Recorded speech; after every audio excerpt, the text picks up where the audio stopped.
What's up everyone, Chris Yandel here for Channelfireball.com, and welcome to another edition of Audio Articles, where we bring you articles written by the top Magic the Gathering pros in audio form Monday through Friday, so you can listen on the go wherever and whenever you want for free. We've also got a lot of really great content on YouTube, so make sure you head over to YouTube, search for Channel Fireball, and ring the bell next to the subscribe button.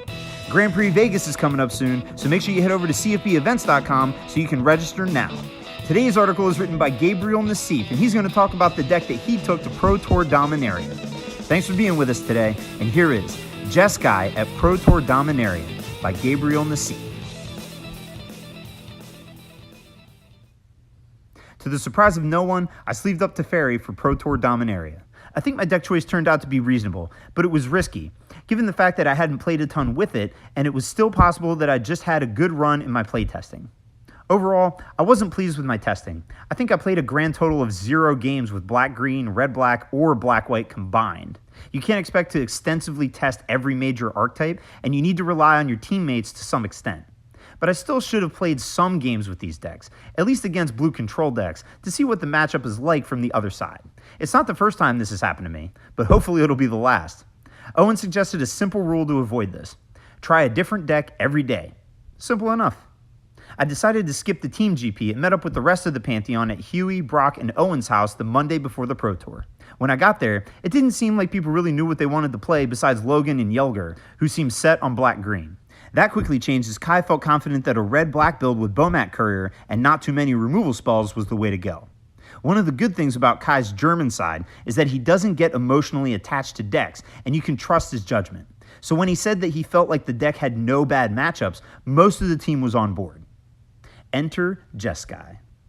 Ben Rubin, Josh Cho, and Jerry Thompson had been working on various Jeskai builds, and after getting repeatedly thrashed by red-black with blue-white control, I decided to give it a shot. I won something like 8 out of my 9 first league matches, and played a set against Logan playing red-black that went reasonably well. The matchup felt much better with Jeskai than it did with straight blue-white. I started tuning the deck in the sideboard, but I knew that it was probably going to be a gamble, as the deck was quite poor against other control decks. I played a set against Cunio and his blue-black deck, and the matchup was pretty much hopeless. I didn't think blue-white was going to be quite as bad for Jeskai, and it was a gamble I was willing to take, as I didn't think control would be super popular. It ended up being about 20% of the field, which isn't great for Jeskai, but it wasn't a huge percentage either, and only a third of these decks had access to black mana. Wizards made a small change this time around, making us submit our deck list a day earlier, and here's what I ended up registering on Wednesday night. Jeskai.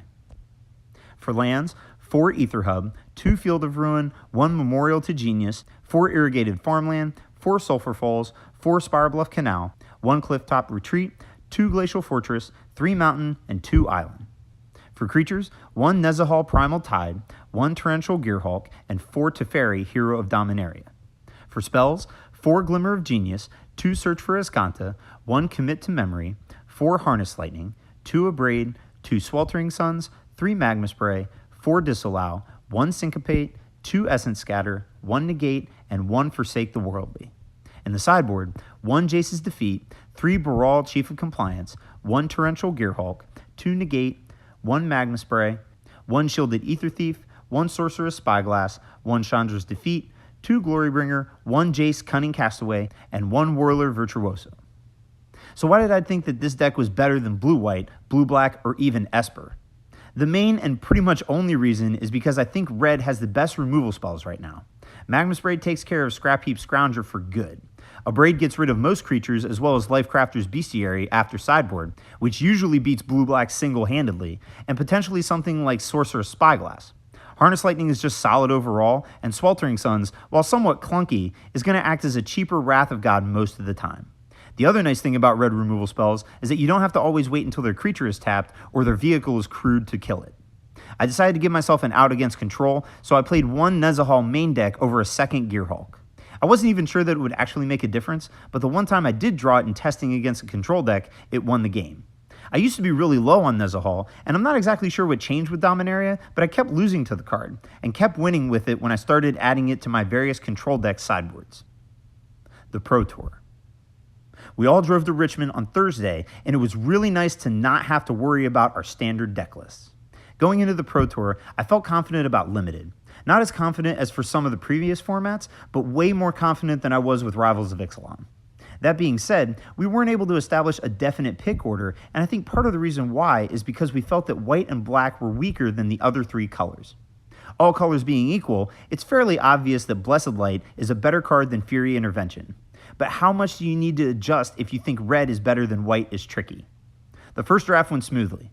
I first picked Josu Ves into Yavimaya Safford and Mammoth Spider out of two fairly unexciting packs. But I was perfectly fine with that, as I think that black-green is probably the second best archetype after blue-red. I had an interesting choice in the fourth pack between Fungal Infection and Grand Warlord Rada, and decided to go with the Legend. I picked up a few black cards, as well as a late Halar, and I was hoping that the second pack wouldn't be more back and forth between green-black and red-green. I had the choice between Baloth Gorger and Halar in my second pack, and decided to pick the Gorger as it would go into my deck regardless, and I thought there was a good chance I would table Halar anyways. Josu Ves is a very good card, but it didn't feel like black was open in pack 1, and I was leaning towards red until Corey Baumeister passed me a Phyrexian Scriptures pack 2 pick 2. The Halar did table though. I lost round 1 to Corey, who had a good blue-red deck, but I think I misplayed game 3 when I decided to slow play Scriptures instead of just playing it on turn 5 when we both had only one creature out, a Kick Stronghold Confessor on my side and a Rampaging Cyclops on his. I went with Llanowar Elves and Dark Bargain instead, and got out-tempoed by a turn 5 kicked Skizik into a turn 6 Arcane Flight plus Sheevan Fire plus Wizard's Retort, dying without even being able to cast the Saga. Standard started off well. I beat Sebastian Pozo playing red-black after he flooded out in game 3, and Jack Kiefer and his mono-black deck in the feature match in round 5. Then I lost to black-green in back-to-back rounds. While I'm not sure that I could have done much the first time around, I kept 3 very questionable hands in round 7 and ended up getting punished. Funny enough, I think I won with the worst of the 3. I got paired against LSV and his blue-green Scrap Trawler deck in the last round of the day, and despite the unfortunate leak, I actually didn't know what he was playing before the match. I ended up winning a close one as the turn 2 brawl carried me to victory in the last game of the day. I wasn't super happy with my play, but I was at least a bit more confident in my standard deck and felt like I could maybe go on a day 2 run if I brushed things up. I was at the same pod as Yelger and Logan, aka Jabberwocky, 2 of my Pantheon teammates on day 2. The draft went well, and I was disappointed that I didn't win my pod. The 3 of us almost got the maximum amount of points possible as Yelger 3-0'd, but Logan's draft went poorly, and he couldn't do better than a 1-2. Logan actually got pretty screwed as he ended up in blue-white behind Yelger, who was also blue-white. It's especially unlucky, as Logan knew Yelger hated white, and even said that he would first pick Sheevan Fire over Lyra Dawnbringer at the Pro Tour. He didn't say anything about not first picking Teferi, though. Back to standard, and given my round 1 loss and my poor tiebreakers, I knew I would probably need to go 4-1 or better for a good finish. I played against 3 red-black decks and a black-green deck in the first 4 rounds, losing to one of the red-black decks before getting paired against Finkel in the last round, who was also on red-black. That didn't go so well for me, as I got punished for the first time in the tournament for having Nezahal over Gearhulk in Game 1, and bricked a couple of Azcanta triggers in Game 2. I ended up with a disappointing 82nd place finish, and while I think I could have potentially won 3 out of the 6 matches I lost, I decided not to beat myself up over it. The Pantheon did great overall.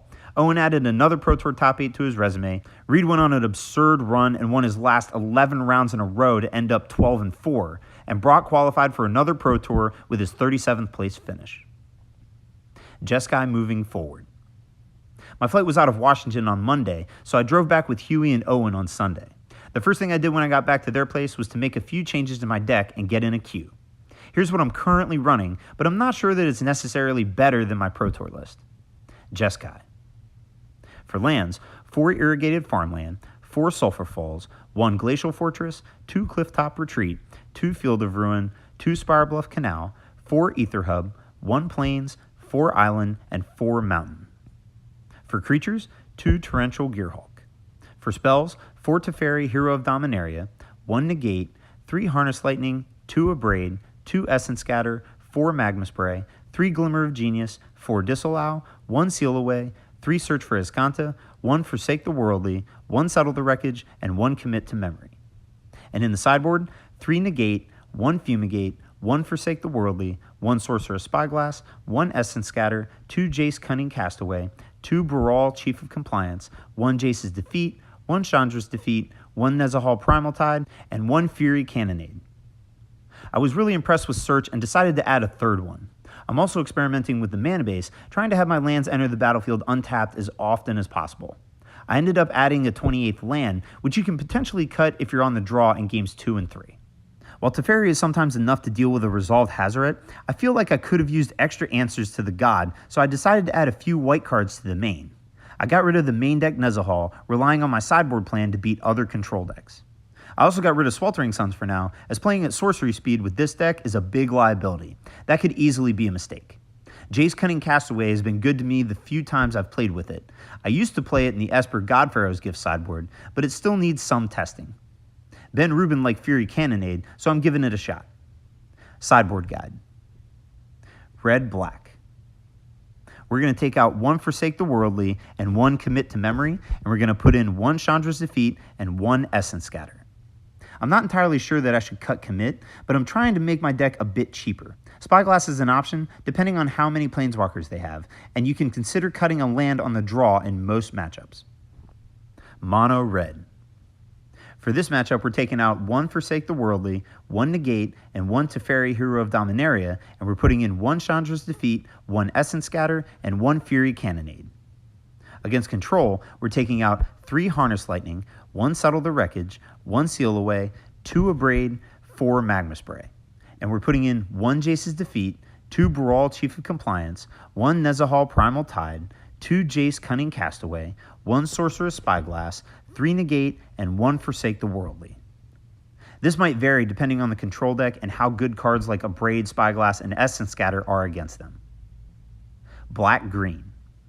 In this matchup, we're going to take out 1 Negate, 1 Seal Away, and 1 Field of Ruin, and we're going to put in 1 Fumigate, 1 Essence Scatter, and 1 Forsake the Worldly.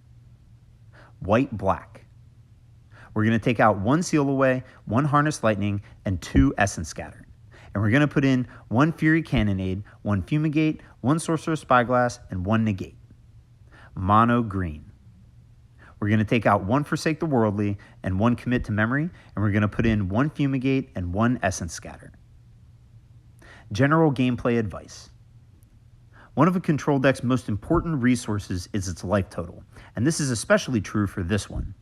Given that you have few sweepers, you'll want to prioritize your board position even if that means letting yourself fall really low. Keep the big picture in mind, as most aggro decks have very little reach once you've stabilized. At the Pro Tour, I think I could have won Game 1 against John if I had been a bit more patient. I was facing down a Bomat Courier and a Chain Whirler, and I was holding a couple of Disallows, as well as a Sweltering Suns. I decided to tap out on my third turn to get rid of the 2 creatures and hope for the best, and got punished by Hazoret. What I should have probably done is either taken another 12 damage until I could Sweltering Suns plus Disallow on the same turn, or I should have said go and hoped that John had jammed his threats into my counterspells, giving me the option to tap out with less risk. Make sure that you play the right land every turn.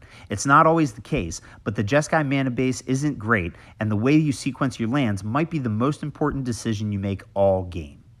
When in doubt, play Search for Azcanta on turn 2. You need a particular hand to justify not playing Search on turn 2, especially as you can usually get rid of a turn 2 or 3 resolved threat with your removal, and you'll want mana up to counter cards like Hazoret, Rekindling Phoenix, or Verter's Gearhulk later in the game.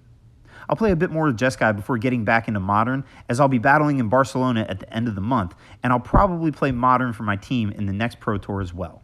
I know this isn't the most complete guide ever, so make sure you leave any questions you have in the comments section, and I'll do my best to answer. Thanks for listening.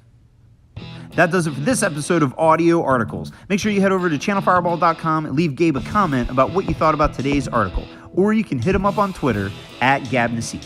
He also streams on Twitch under the name Yellow Hat. Also, make sure to check out cfbevents.com. You'll find all the information about the upcoming GPs there. Follow us on Instagram and Twitter, and make sure to subscribe to the YouTube channel. Thanks for joining us today, and I hope to see you soon. And until then, peace.